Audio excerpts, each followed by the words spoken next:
Magandang umaga po sa ating lahat. Narito ang ating weather update para sa araw ng Miyerkules, March 18, 2026. Patuloy pa ring humihina itong northeast monsoon at ito'y umiiral na lamang dito sa may northern at central Luzon. Inaasahan natin bukas posible na itong northeast monsoon ay umiiral na lamang dito sa may extreme northern Luzon, kaya malaking bahagi na ng ating bansa ang makakaranas ng mainit at maalinsangan na panahon. Wala naman tayong minomonitor na anumang bagyo or low pressure area sa loob at labas ng ating Philippine Area of Responsibility. Para sa magiging panahon natin ngayong araw dito sa Luzon, dulot pa rin ng northeast monsoon, makakaranas ng maulap na papawirin na may mahihinang pag-ulan dito sa may Batanes, Cagayan at Isabela. Para naman dito sa may Metro Manila, Ilocos Region, Cordillera Administrative Region, nalalabing bahagi ng Cagayan Valley, pati na rin dito sa may Central Luzon, asahan natin ang bahagya hanggang sa maulap na papawirin na may mga isolated light rains, dulot pa rin ito ng northeast monsoon. Sa nalalabing bahagi naman ng Luzon, inaasahan po natin magiging maaliwalas naman po ang ating panahon, pero asahan din natin na unti-unti na tayong makakaranas ng mainit at maalinsangan na panahon. Mababa po yung mga chances ng pag-ulan, kung meron man, isolated rain showers po ito o kaya mga panandali ang buhos ng pag-ulan lalo na sa hapon at sa gabi, dulot ito ng mga localized thunderstorms.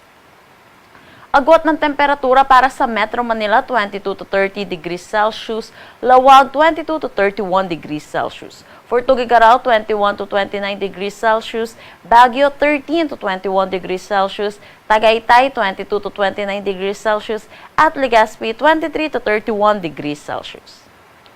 Para dito sa may Palawan, Visayas at Mindanao, maaliwalas na panahon din ang ating aasahan, pero yun din po, asahan din natin yung init at alinsangan, lalo na sa tanghali hanggang hapon. Agwat ng temperatura para sa Calayan ay nasa Puerto Princesa, 24 to 31 degrees Celsius, sa Iloilo, 25 to 31 degrees Celsius, Cebu at Tacloban, 24 to 32 degrees Celsius.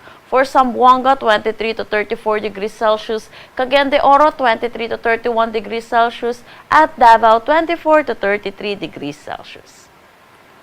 Para naman sa ating heat index, yung heat index po, ito po yung nadarama po nating init. So sa Metro Manila, nakapagtala tayo ng 30 to 31 degrees Celsius. Sa Cotabato City, Maguindanao, ang pinakamataas nating naitala kahapon with 40 degrees Celsius.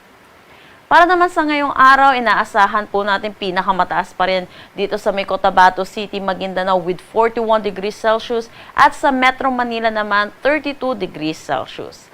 Habang pahina po itong northeast monsoon natin, inaasahan natin malaking bahagi na ng ating bansa ang makakaranas unti-unti na itong pagtaas ng ating naitatalang heat index at nagsisimula na rin po ito sa may Mindanao area natin, kaya kung mapapansin natin sa Cotabato City ay makakaranas po sila ng extreme caution na init.